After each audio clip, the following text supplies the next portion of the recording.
Hey everybody, it's a big night and we're all very excited because the brand new 2021 Ford Bronco has just been released. And of course that's all everybody's talking about right now, and we're no exception. What are we going to do? Not talk about it? Of course we're going to talk about it.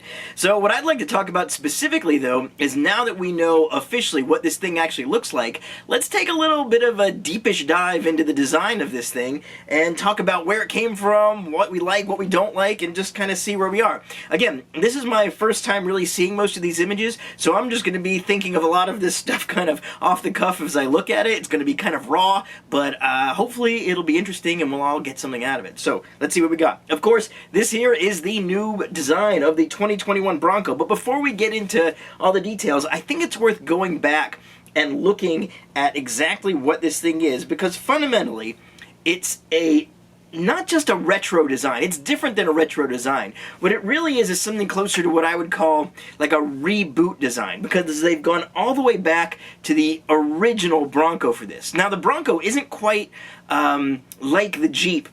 That's kind of had a, like the Jeep Wrangler or the Jeep CJ. Like, this was originally made to compete with the Jeep CJ, and the Jeep has kind of been in constant slow development pretty much since World War II. And the fundamental look of the basic Jeep has stayed pretty much the same. The Bronco didn't really evolve in the exact same way. In fact, I think you could maybe even make the argument that the reason we have the Bronco as we know it today, looking like this, and the Jeep as we know it, is because of AMC. Because AMC was always so cheap, they never changed the Jeep design. It kind of forced Ford to go back and look at a retro design. Maybe that's a little pushing it, but I think there's something there. I'll have to think that through.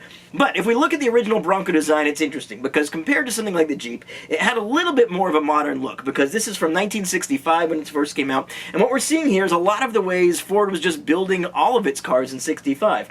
Very clean lines. This mid-60s kind of look that Ford had was very clean, handsome, crisp, unadorned. It was a big reaction against the kind of excesses of the 50s, and they were doing certain things, like this front grille area with the round headlights. It was just like a stamped piece of metal, and they were using that for like Falcons and almost all of their cars because it looked good, and frankly, it was just pretty cheap. So a lot of what's going on in the new Bronco has to do with a lot of what was going on with Ford back in the 60s. But of course, everything's very updated. It's not exactly, again, not quite a retro design. It's more of a rebooted design. But here, we'll talk about it in a second. Before I want to go on, I want to show that the Bronco itself, though, went through a very different path of its own development. And what we have now, again, to prove my point, Ford ignored many years of Bronco development to come up with the new one. So after the original Bronco, okay, which also, of course, you could get it with the doors on, of course, and a hard top, and this fundamental design. This is kind of the iconic early Bronco.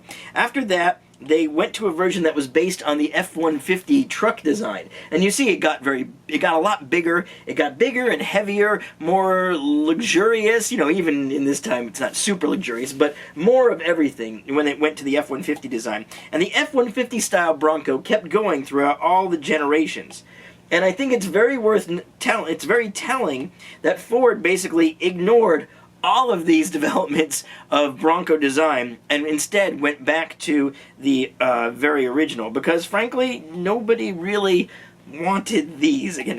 You know, these were closer, you know, the old F-150 based designs were maybe similar to more what like Chevy was doing with the Blazer, but I think Ford made the right decision by going all the way back to the original source for the new Bronco design. So let's go ahead and let's take a look at this new Bronco design. So what we've got are a lot of the styling cues from the 60s. Again, the round headlights, the indicators just in board of them, the way this grille is all stamped. This whole piece here, this front face that's now the iconic Bronco face, this is because that was what was available in the 60s. Round headlights were all they really could get then. The indicators were simple little rectangular lights that they had, stamped grille. All of this is just stuff that was cheap in the 60s, but it's been updated now because it's taken on a whole new, you know, value in design.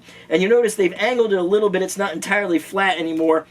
And I'll tell you what, let's draw on top of here, because that's why I'm doing this. Why am I doing this? So yeah, so all of this grille area, originally a stamped grille, now it's become the default Bronco face, and basically what you've got for the Bronco face is this line. You've got a rectangle, you've got two circles for the headlights, and then that crossbar between them that holds the indicators and the Bronco nameplate. It looks like they're letting the, they're varying up the kind of grille pattern that's on here.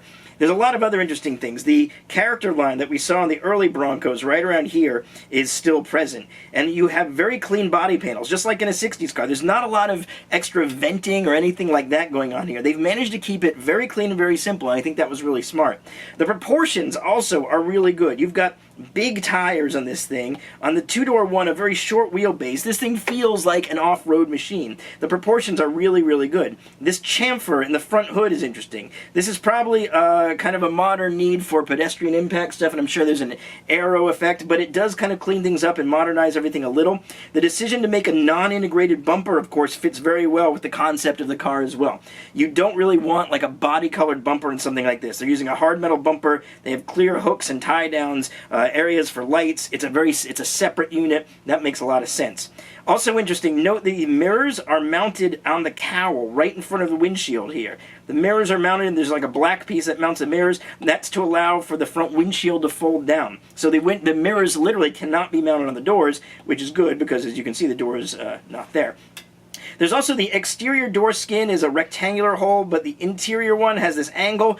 I think this was deliberate. It may have been an engineering decision, but I feel like it was a deliberate way to quote back for the very early doorless Broncos that they had there. There's also a number of other interesting details here. These tie-down things, I'm not 100% sure what they are, if they're for the windshield or just some other kind of tie-down, but they're kind of a tough-looking little element. I think they work really well and they look cool. You've got the external wheel arches and the kind of fenders and the black plastic, which I think is a smart move. They're going to take a lot of abuse. There's no reason to have those things painted. Overall, this is a really strong design, I think. It feels retro without being cloyingly retro. Again, that's why I feel like it's more of a reboot design than a retro. I think the fact that they are going to a 60s era source is what's keeping this from having some horribly ugly modern face that looks like it wants to murder you. The round lights are a nice iconic piece, and it also gives this thing a visual effect that doesn't feel stupid and murderous. It just feels kind of honest and fun and still tough and rugged at the same time. I think Ford did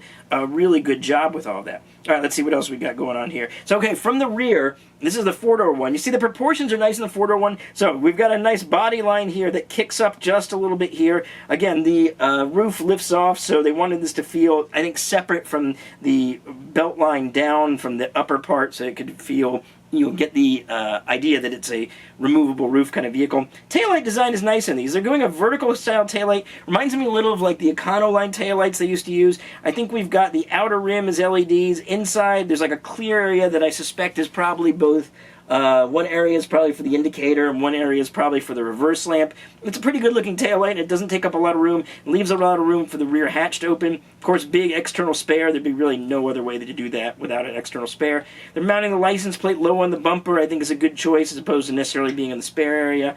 The handles and gear are nice too. They're very clean. They've got a vertical one in the side and, of course, horizontal here. They're fairly unadorned. Like, one of the things that's striking me about this is just how little body cladding or other things are actually going on here. And I think that's a huge advantage to the overall look of this thing. It doesn't need it. And I think that's what's going to make this thing do better than, say, Land Rover's new Defender, which has some really ridiculous body cladding stuff like that giant square that they stuck over by where the C-pillar would be. Proportions are still good. I kind of prefer the two-door one just because I like the stubby proportions, but this actually does work pretty well. I'm looking over in here. I can't tell. Is there a marker light in there, or is that just a tie-through? It looks a little orange here. Honestly, I'm not... No, it's just like a red rim in the inside. Okay, I mean, there's some fun detailing there. External hinges, this is the kind of vehicle where these things make a lot of sense. They didn't bother with external hinges here, but I guess the Bronco never really had those, so it would have been a little, kind of an affectation. Let's see what else we got going on here. Okay, so the grille looks like there's multiple grille types they're using here. Marker lights are integrated in the side, which looks really nice. All of this looks actually really strong and good. It looks good in the lighter colors. The roof opening is nice and big, which I think is important. There's not a cross beam here like there are. I think the Wrangler actually has one there. There's no cross beam there. You have a full roof opening there. Oh yeah, so one thing I think is actually really important, and I think they did a really good job with, is the fact that all 4 doors will store inside the vehicle. This is huge. Honestly, the idea that you could have removable doors or a removable top only makes sense if there's an easy place for you to carry those things with you, because otherwise it's useless, because what are you going to do? Just leave them there and come back and get them later, or you have to plan ahead and do it at home. It doesn't make sense. The idea that you actually have a place to store the doors is an excellent design decision, so good work on Ford for that right there. And then there's also this, this little shelf thingy that comes out here. Looks like it comes out of the tailgate. I think is a really good idea, and I like what they've done with that. I think because this is the kind of thing, they understand the vehicle is going to be the sort of vehicle that people are going to take places and then use to sit on or do things with as like a base of operations. Having more space is just a good idea. They did a good job with that. I think it's also interesting they're using kind of an old school Ford logo here with these kind of tall, narrow letters. They're really leaning into the old, the early designs, but I think they're doing a good job of keeping everything kind of updated. It's a strong design. Overall, I gotta say, I'm pretty pleased with what I'm seeing from the new Bronco design, and we'll keep looking at more details later. We'll check out the interior and stuff, but for a quick overview, I think that'll do it for now. So, thanks everybody.